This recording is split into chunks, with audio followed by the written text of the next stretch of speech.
Boa noite. Estamos começando um programa Gestão Social que visa estudar um pouco como podemos modernizar e democratizar o funcionamento da sociedade. Acho que poucas pessoas estão satisfeitas com como nós nos administramos, né? A humanidade tem essa coisa curiosa, tem uma cabeça que funciona muito bem, consegue pôr gente na Lua, mas não consegue acabar com o carrapato, né? Consegue avanços fantásticos na química fina, mas a AIDS matou 25 milhões de pessoas já, e o que estamos fazendo é ridículo, né? Nós somos bons de inventar tecnologias, temos um cérebro que funciona bem, né? Mas não somos muito frágeis em fazer funcionar a sociedade, né? É só olhar o que está acontecendo no Oriente Médio, o que está acontecendo, sem ir tão longe, aqui em São Paulo, onde estamos gravando esse programa, né? Na realidade, encontrar formas inovadoras de gestão social, fazer funcionar a sociedade melhor, é hoje muito mais importante do que descobrir um chip mais rápido, um carro mais chique ou vender um vestido mais caro na Daslu, né? Nós precisamos de coisas que são, digamos, de pé no chão, né? Ligados à qualidade de vida das pessoas, à decência nas relações, né? Nós queremos essa coisa tão prosaica que hoje está mudando o conceito da economia, né? Nós estamos saindo do PIB, né? Produto Interno Bruto, para a FIB, Felicidade Interna Bruta, né? Esse é o objetivo. Isso exige gestão inteligente, digamos assim. Muito mais respeito, mais democracia, mais transparência nos processos. E eu tenho a firme convicção de que o Brasil está avançando para isso, porque nós não podemos continuar na barbárie que herdamos, né? Deixa eu começar contando uma história que é uma hipótese de trabalho, mas que eu acho interessante, né? Vocês sabem que nos anos 60 do século XIX, estamos em 1886, a América do Norte e os Estados Unidos estão em plena guerra, a Guerra de Secessão. O que aconteceu? O pessoal do Sul, dos grandes latifúndios, donos de escravos, que viviam naquele conforto, naquele luxo, vendiam algodão para exportação, traziam produtos de luxo, se julgavam os reis, né? De um lado. E do outro lado, aquela dinâmica do norte, americano, enfim, muito mais industrial, muito mais ligado ao processo de modernização. Na Guerra de Secessão, houve um momento que realmente não se sabia quem ia ganhar, né? O processo estava muito equilibrado. É interessante pensar o que teria acontecido com os Estados Unidos se tivesse ganho o Sul. As pessoas que querem não produzir para o povo internamente, mas para exportar, em vez de produzir localmente e dinamizar capacidades técnicas, importar da Inglaterra, né? Não precisariam aumentar salários porque manteriam os escravos, e os salários não são importantes porque eles vendem para fora, não precisam ter mercado interno, né? A hipótese que eu trago para aqui é o seguinte, né? Tivesse ganho o Sul nos Estados Unidos, né? O Sul dos latifundiários, né? Teria sido um pouco o Brasil, né? Então, é importante, quando a gente pega essa primeira temática que eu queria pegar hoje, que é o problema da desigualdade, a gente pensar que a desigualdade não é só um processo econômico. Você tem que ter estruturas de força política que permitam a minorias se apropriarem de uma parte, digamos, do produto social muito maior do que é realmente a sua contribuição, né? Quando a gente tem uma família grande, isso se resolve de maneira bastante simples, né? O menino que quer pegar 2 coxinhas, só tem o frango na mesa da família, só tem aquelas 2 coxas, não, cada um pega uma, enfim, uma certa distribuição, né? Nós estamos começando a pensar em democracia econômica, né? Na realidade, nós estamos entendendo que há um cruzamento de democracia política e democracia econômica que tem que ser construído para enfrentar o problema da desigualdade, né? O Brasil tem uma situação que não é só dele. Como ordens de grandeza, os dados hoje são os seguintes. Nós temos, segundo o Banco Mundial, 4 bilhões de pessoas que estão fora do que eles chamam os benefícios da globalização. 4 bilhões de pessoas para uma população mundial de 6,5 significa uma catástrofe planetária. Ninguém mais está soltando rojões porque caiu o muro de Berlim, né? Porque o muro está aqui dentro. Enfim, esse pequeno planeta não pode sobreviver com esse tipo de processos. Nós temos um outro tipo de estudo que avalia não a renda das pessoas, mas avalia quem é dono de quê. Né? Uma coisa é eu pensar que salário eu tenho na PUC, outra coisa é dizer qual é o meu patrimônio familiar. Eu tenho um carro, eu tenho dinheiro no banco, ou eu tenho ações, etc, etc. Então foi estudado pela primeira vez quem é dono de quê no planeta. Se constatou a situação seguinte: se toda a riqueza das pessoas no planeta fosse 100 e a população mundial fosse 100, a situação atual é a seguinte: uma pessoa é dona de 99 e as outras pessoas se dividem, né, 10 centavos cada um. Essa é a situação. É um balanço feito pela Universidade das Nações Unidas que mostra que os mecanismos espontâneos dos processos econômicos que nós vivemos, o tal chamado capitalismo, né, ele sabe produzir, mas não sabe distribuir. Né? Então, ele tem uma estrutura profundamente deficiente, quer dizer, porque em economia você tem que produzir, mas você tem que ter renda para ter pessoas a quem você vende, para produzir mais e fazer girar o círculo econômico. Né? Se você não redistribui, o processo é tentar virar a roda da carroça com a metade da roda só. Não funciona. O sistema é estruturalmente falho e precisa ter sistemas organizados de complementação no sentido da distribuição, da reconstrução, de um certo equilíbrio social. Ninguém procura aqueles equilíbrios completos que exigiriam totalitarismo, coisa do gênero.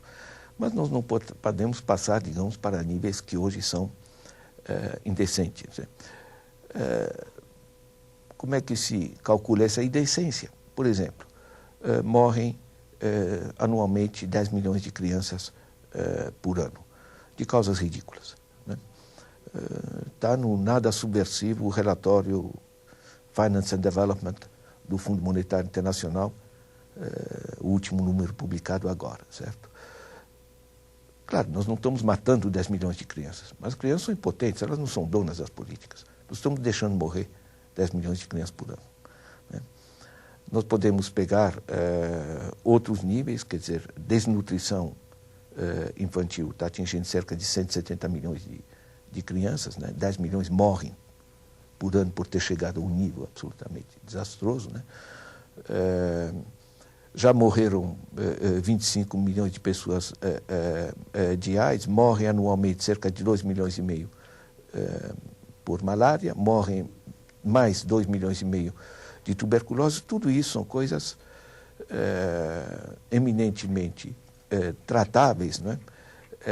Os tais dos coquetéis, os medicamentos, como as grandes empresas farmacêuticas estão sentadas e estão ganhando rios de dinheiro em cima, estão sentadas em cima do seu produto, defendem a tal da propriedade intelectual, tentam impedir o acesso e a produção de genéricos.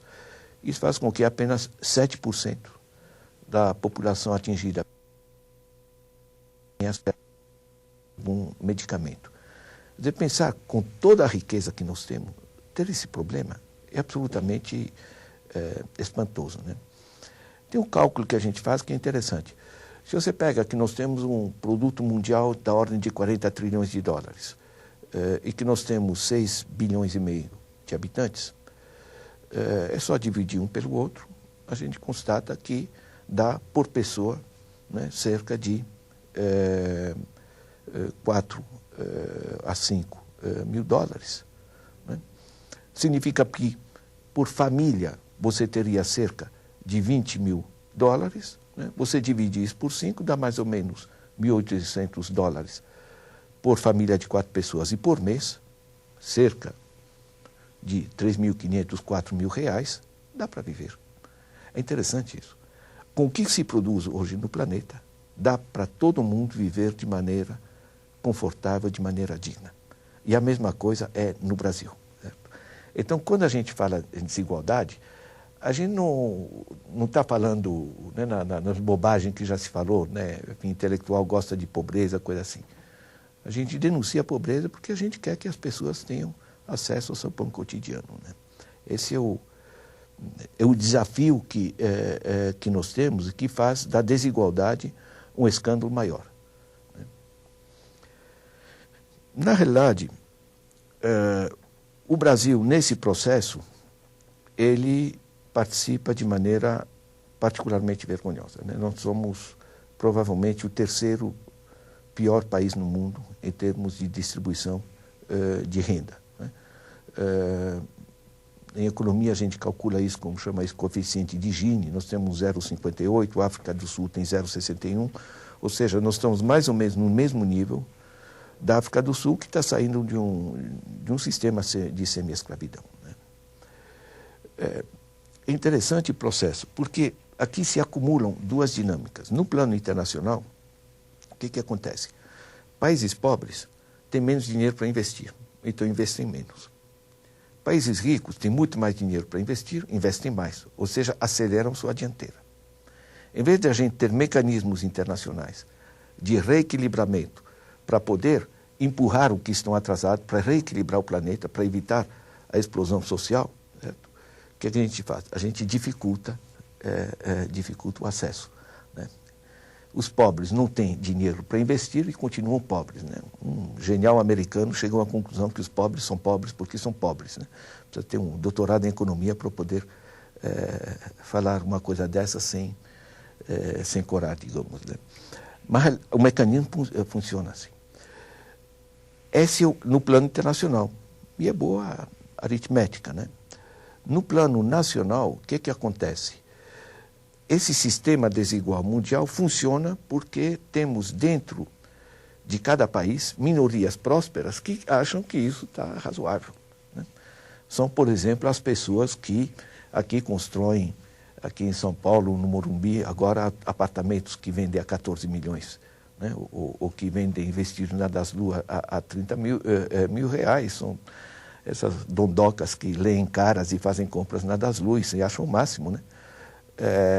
Que simplesmente não entenderam do que se trata, né? E que compõem uma estrutura social de reprodução da desigualdade. Né? Porque essa gente, como tem acesso muito privilegiado ao segmento da riqueza, da forma que está sendo acumulada no plano internacional, ela quer manter as coisas como estão. Digamos que o grande desafio, né, é encontrar formas de reequilibrar a sociedade. É disso que se trata. Né? Eu acho muito divertido que os ricos cada vez mais estão fazendo os seus ninhos, né? Enfim, se trancam. Né?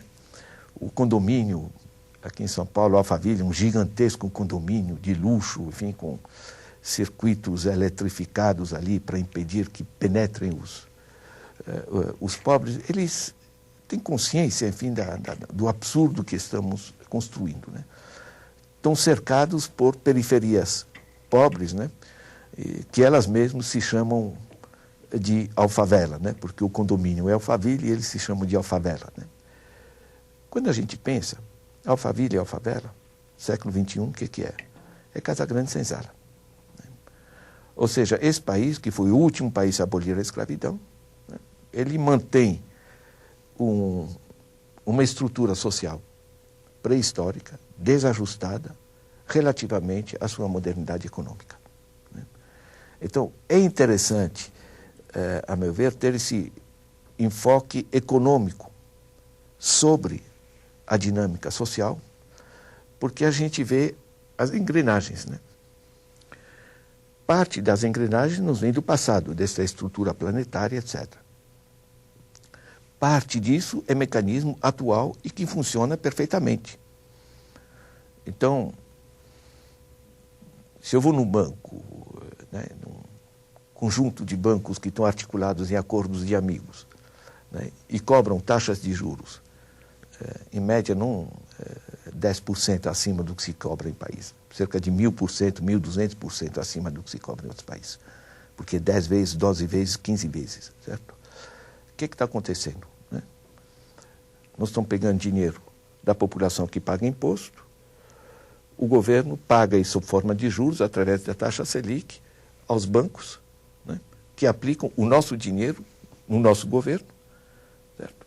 Então, de um bolso, eu coloco o dinheiro no banco, e o banco me paga uma merreca por esse meu dinheiro, e do outro bolso eu tenho que dar dinheiro ao governo, que vai passar para os bancos para eles terem o prazer do meu dinheiro.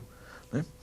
Então, nós temos uma máquina de extração de dinheiro da população, controlada pelos bancos, articulada com o Banco Central, e a gente diz, não, mas por que então o governo não toma medidas? Mas quem é o governo? O governo é o executivo, mas é também o judiciário. Quem controla o judiciário? É também o legislativo. Que tipo de gente tem no legislativo? Quem financia as campanhas do legislativo? Então, na realidade, quando a gente tenta pensar a desigualdade, nós temos que entrar no meio da grande batalha de segmentos sociais pela apropriação da riqueza. Não é? Essa luta, ela começou a mudar no Brasil, eu digo isso com toda tranquilidade, com o governo Lula. Né? Eu participei, inclusive, a pedido da Ruth Cardoso, no governo passado, do Conselho da Comunidade Solidária, tentando fazer políticas de redistribuição. Por que era muito frágil? Porque o quarto mundo brasileiro, 60 milhões de pessoas que estão lá embaixo, não tem nem como acessar elas em termos de uma administração pública.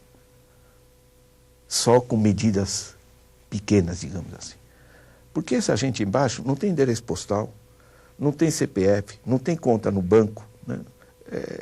Fora. Certo?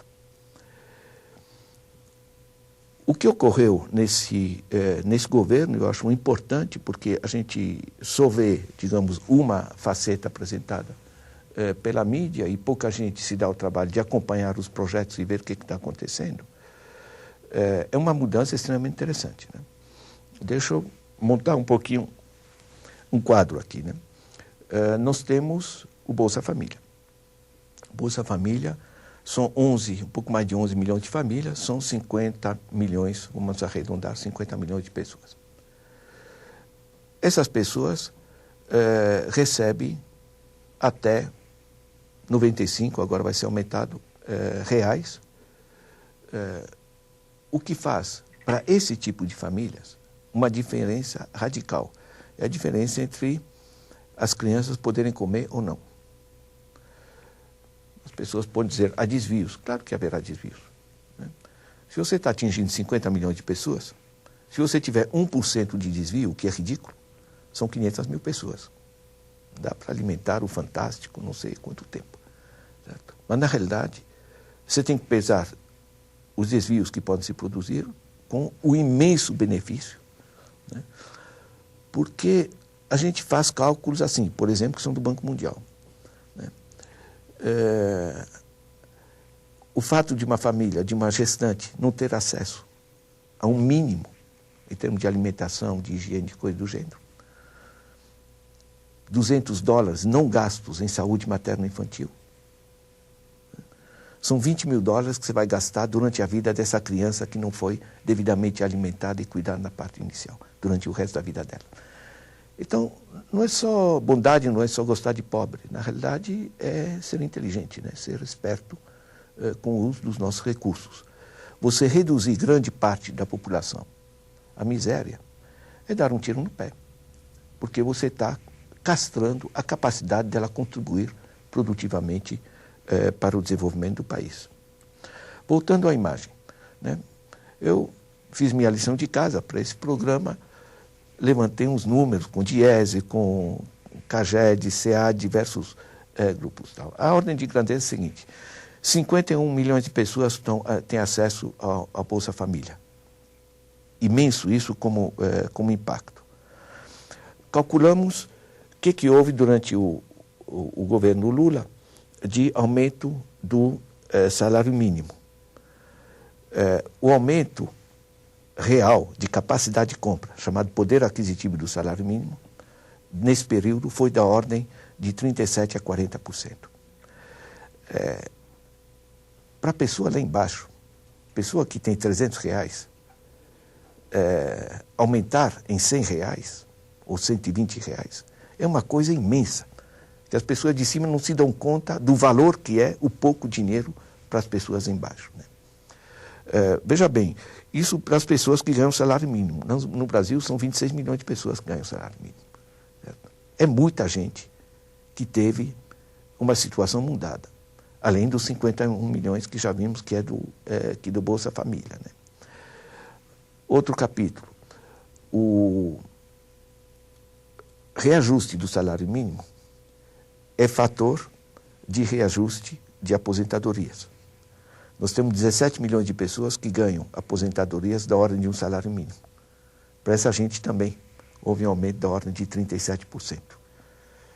A gente não olha, porque o velhinho é quietinho ali, passa no supermercado, compra uma coisinha simples. Caramba, pela primeira vez está começando a respirar um pouquinho, né? Vai juntando, 51 milhões aqui, 26 milhões ali, 17 milhões aqui, né, aposentados. Não dá para evitar de pensar que está acontecendo alguma coisa. Certo? Eu levantei os dados do aumento de emprego, o emprego formal, no tempo do governo Lula agora, aumentou em 30%. Certo? É o 30% de aumento de emprego formal no país. Isso é gigantesco. Isso é gigantesco. E por que está se dando? Porque antes a gente só pensava desenvolvimento pelo circuito superior da economia, né? Eu uso as categorias de Milton Santos, né? Ou seja, vamos exportar mais sojas, exportar mais carros, exportar. É a visão ainda, né, do enriquecimento através da exportação, né? Mas, na realidade, esses diversos programas, você pode acrescentar o PRONAF, Programa de Apoio à Agricultura Familiar, passou de 2 para 12 bilhões de reais. Se pode acrescentar que triplicou o investimento em saneamento básico. Os pobres moram ao lado de córregos, de lugares que os ricos não gostam de morar. Saneamento básico melhora diretamente a vida deles. R$1 que você gasta em saneamento, são R$4 que você deixa de gastar com saúde, né? Vai juntando tudo isso, o que está acontecendo? Está começando a se mexer a terra por baixo. Está começando a aparecer uma capacidade de compra num nível, digamos, na base da população. Isso é extremamente poderoso, porque isso, na realidade, é um mecanismo básico que, por exemplo, tirou os Estados Unidos da sua crise de 1929, que estava, por sua vez, baseada numa imensa desigualdade de renda. Não podia continuar a vender os Ford T, a vender um conjunto de produtos se você não gerasse essa capacidade de consumo por parte da sociedade, né? A gente volta ao conceito do círculo. Nós temos que produzir, mas tem que ter consumidor que pague para poder produzir mais, enfim, para a economia gerar. Eu acho que pela primeira vez nós estamos realmente redistribuindo a renda, né? No caso dos Estados Unidos, houve imensos protestos. Eu peguei a imprensa da época, estudos interessantes sobre a era Roosevelt, né? É fantástico como acusaram das mais variadas barbaridades, digamos, o presidente Roosevelt, né? Porque as empreiteiras diziam, em vez de você dar dinheiro para os pobres, organizaram eles mesmos nos bairros pobres, construção de quadras esportivas, construção de estradas vicinais para escoamento agrícola, etc., diziam as empreiteiras, façam contratos conosco, né? Nós faremos grandes obras, né? E isso vai resultar numa maior prosperidade, porque nós somos mais produtivas. Mas essas empresas são mais produtivas com muita máquina, muito dinheiro e pouca gente. O que gera essa situação do Brasil, né, que você tem uma parte do país que está desesperada porque se mata de trabalho, né, como todos nós, como eu, né, e uma parte do país que está desesperada que não tem acesso ao emprego. Isso, no mínimo, não é inteligente.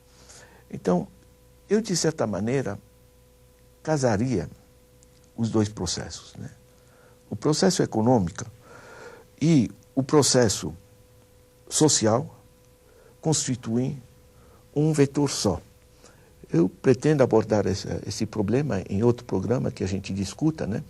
Que é passar da visão de que desigualdade é um problema de riqueza que não se distribui, para entender que se trata de um problema mais amplo de inclusão produtiva, cidadã, digna, do conjunto da população. Não é?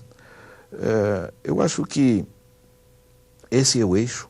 Nós temos que organizar a inclusão produtiva, nós temos que desenvolver o país pela base. Né? É impressionante como tem gente que pode contribuir, que tem essa riqueza, digamos, subutilizada. Eu vejo rapazinhos, às vezes, numa esquina, que rapazinho meio moreno, cabelo um pouquinho assim, é jovem, passa por um policial, já passa meio assustado, porque aqui o rapazinho é assim, é suspeito.